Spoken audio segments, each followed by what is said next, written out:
ಸನಾತನ ಧರ್ಮ ಅನ್ನೋದು ನೀವು ಹೇಳಿದಾಗ ಅದರಲ್ಲಿ ಎಲ್ಲರನ್ನೂ ಒಳಗೊಂಡಿದೆ. ಭೂಮಿ ಮೇಲಿರುವಂಥ ಪ್ರತಿಯೊಬ್ಬ ವ್ಯಕ್ತಿಯೂ, ಪ್ರತಿಯೊಬ್ಬ ಪ್ರಾಣಿ ಆಗಿರ್ಬೋದು, ಪಕ್ಷಿ ಆಗಿರ್ಬೋದು, ಜೀವಿಗಳಾಗ್ಬೋದು, ಎಲ್ಲವನ್ನು ಒಳಗೊಂಡಿವೆ.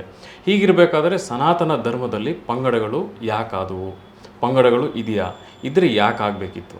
ಈಗ ಧರ್ಮ ಅನ್ನೋದನ್ನು ನಾವು ಬಹಳ ವ್ಯಾಖ್ಯಾನಿಸಿದ ಮೇಲೂ ಭಾಳ ಸಣ್ಣ ಮಾಡಿ ಅರ್ಥ ಮಾಡಿಕೊಂಡಾಗ ಈ ಥರ ಪಂಗಡಗಳು ಅಂತ. ಧರ್ಮದೊಳಗೆ ಪಂಗಡಗಳು ಅಂದರೆ ಏನು? ಧರ್ಮ ಅನ್ನೋದು ಇಡೀ ಬ್ರಹ್ಮಾಂಡ, ಸೃಷ್ಟಿಯ ಹಿಂದಿರುವ ತತ್ವ, ಚೈತನ್ಯ ಅಂತ ಅಂದಾಗ ಅದು ತುಂಬ ವ್ಯಾಪಕ. ಅದೊಂದು ಸಣ್ಣ ಗುಂಪಲ್ಲ ಅದು ಧರ್ಮ ಅಂತ ಅನ್ನೋದು. ಹಾಗಾಗಿ ಇದರೊಳಗಡೆಗೆ ಪಂಗಡಗಳಿವೆಯಾ ಅಂತ ಅಂದರೆ ಪಂಗಡಗಳು ಇರೋದು ಹೇಗೆ ಸಾಧ್ಯ? ಇದೆಯಾ ಅಂತ ಅಂದರೆ ಸೃಷ್ಟಿಯಲ್ಲಿದೆಯಾ ಅಂತ ನೋಡಬೇಕಾಗತ್ತೆ. ಯಾಕೆಂದರೆ ಧರ್ಮ ಅನ್ನೋದನ್ನು ನಾವು ವ್ಯಾಖ್ಯಾನಿಸ್ತಾ ಇರೋದು ರಿಲಿಜನ್ ಅಂತ ಅಲ್ಲ. ಒಂದು ಅಭಿಪ್ರಾಯ ಇದೆ, ಒಂದು ಮತ ಇದೆ, ಅದನ್ನು ಅನುಸರಿಸುವ ಒಂದು ಗುಂಪಿದೆ. ಅದನ್ನು ನಾವು ಸನಾತನ ಧರ್ಮ ಅಂತ ವ್ಯಾಖ್ಯಾನಿಸಿದರೆ ಆಗ ಆ ಪ್ರಶ್ನೆಗಳು ಬರ್ತಾ ಇತ್ತು. ಈಗ ನಾವು ವ್ಯಾಖ್ಯಾನಿಸ್ತಾ ಇರೋದು ಏನನ್ನೋದನ್ನು ಅಂತ ಅಂದರೆ ಧರ್ಮ ಅಂತ ಅಂದರೆ ಸೃಷ್ಟಿಯ ಹಿನ್ನೆಲೆಯಲ್ಲಿರುವ ಭಗವಂತ.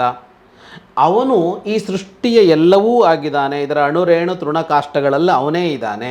ಎಲ್ಲದರೊಳಗೂ ಅವನಿದ್ದಾನೆ ಅಂತ ಅಂದಾಗ, ಇವೆಲ್ಲವೂ ಭಗವನ್ಮಯವಾಗಿದೆ ಅಂತ ಅಂದಾಗ ಈಗ ಇದೆಲ್ಲವೂ ಧರ್ಮವೇ ಆಯ್ತಲ್ವಾ ಅಂತ. ಸನಾತನ ಸಂಸ್ಕೃತಿ, ಹಿಂದೂ ಧರ್ಮ, ಸಂಪೂರ್ಣ ಹಿಂದೂ ಧರ್ಮದ ಕುರಿತಾಗಿ ಧರ್ಮವಾಹಿನಿ ಚಾನಲ್ ವೀಕ್ಷಣೆ ಮಾಡಿ, ಸಬ್ಸ್ಕ್ರೈಬ್ ಮಾಡಿ, ಸಪೋರ್ಟ್ ಮಾಡಿ.